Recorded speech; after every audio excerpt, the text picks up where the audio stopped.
sa burger. Okay. Ilaban. Laban na laban. Sumakto nga naman ng 2 days off at isang real quick na galaan nga ang magaganap at matagal na din kaming hindi nagkita ng babaeng ito. Kaya naman, welcome sa RN Diaries. Andito nga kami sa WeMart ngayon ng aking best friend na si Shane at napasubo na nga kami sa takaw mata naming food trip. Pagkalakas-lakas ng loob na kunin lahat. Eka nga niya, a little bit of everything. Charis. Yung everything umabot ng 3 kilo. Eme. O siya, di ba ikay nagulat? Halos 103 SR para sa 1.28 na hotpot na katakawan na akala mo naman talaga. O siya, hayaan mo na nga ako'y mag-iikot na laang. Kung nakarating ka na nga dito sa WeMart, ay nakita mo na rin yan. Maluwag naman sana ang lugar, kaso nga lang madami lang talagang napunta. Kabuti na nga lang kami may naupuan pa. Ako patay din.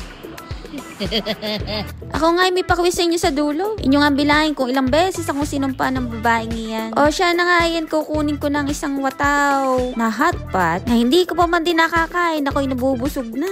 Pero Diyos ko, ari nga'y bumili lang tayong pampalamig. Pwede na ari at sumakit ang bato ko dun sa mahal ng pagkakabili ko. Ay ari akin nagustuhan. Ang in-order ko nga riyan ay yung cheese bubble milk tea. Ay naman kay Shane na mapagpanggap ay Yakult lemon. Ay pareho namang masarap. At dyan na nga mag-uumpos ang puksa ng aming mga hotpot. Opo, yes po, tinitimbang po ang hotpot dyan. Hindi katulad sa ibang hotpot na unlimited. Pero kung ako yung tatanungin, ang isang order ng ganyang hotpot na ganyang karami ay kasyang-kasya na sa 4 hanggang 6 na katao. Palakasan na lang talaga ng loob yung pagkakabili namin. At nasabik masyado, akala mo namin mauubos. Samot-sari nga ang pinaglalagay namin diyan. Ay kamantakin mong 2 noodles pa yung nilagay ko sa akin. Di ka pangat na kontento, kumuha ka pa ng maliit na bowl.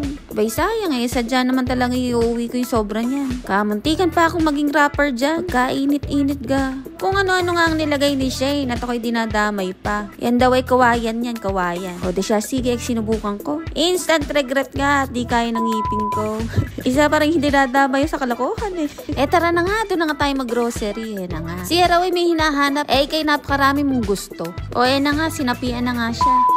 Pagkabait-bait mo O siya, sige, hanap pa. Yan nga daw mga tinapay dyan ay freshly baked. At katabi mismo niya na yung mismong panaderya. Ako'y magiging totoo lang, wala pa akong natikman dyan kahit isa. At kung nais nyo naman na kayo pumunta din ilalagay ko na lang dyan kung saan makikita itong WeMart. Screenshot nyo na lang. Uulitin ko nga, sa pagiging totoo lang at kung kayo pagiging practical lang ang titingnan. Ako ay hindi ko first choice tong WeMart. Dahil mga presyo din ay sadyang maharlika. At kung ako na may sasadya rin ang bibiling ko lang naman na yung juice na natikman namin sa dating hotpot na kinainan namin ni Shane. Ikaw ay sumadya at pumarine ng malaan mo. Kaya wag ka nang kumibo at alam ko nang nasa utak mo. Naisip ko na agad ang naisip mo, B1. Moving on nga dyan sa may juice. Ako'y hindi galit, nagpapaliwanag lang. Yan namang juice na yun kay sarap. Yung dilaw ang gusto ko na mali at tinikman ko laang naman yung pangalawa. Nakasale nga yan sa WeMart ngayon na 6 riyals lang. Try nyo aray, masarap. At ito pang isa, lasang talagang kalamansi. O siya, kay kakariring ko ng pagpapanggap. Kuwari, ako rin namimili. Ang sabi ko riyan tara na, kay bumili din Ang sagot naman sa akin aray ko.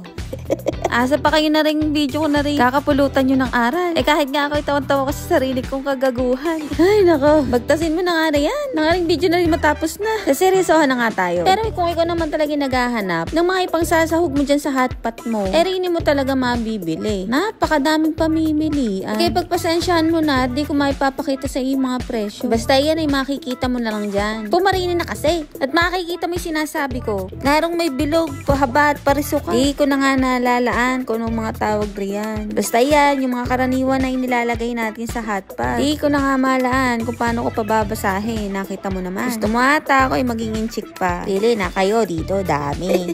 Pero mali yun. Pag ako naman talaga yung napalabas. Sabi, asan na kasama ko? Hi, Ray. Sabi ko sa kanya, napaka-sexy mo. At ang sagot niya sa akin ay, dami ongger. Di na nga lang ako.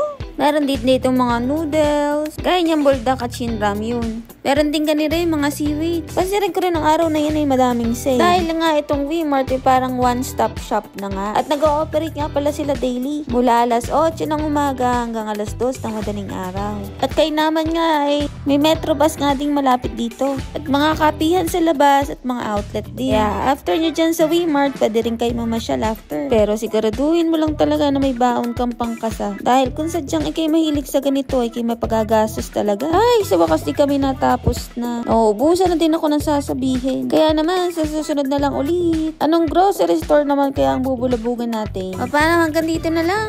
Bye! Like, share, and subscribe!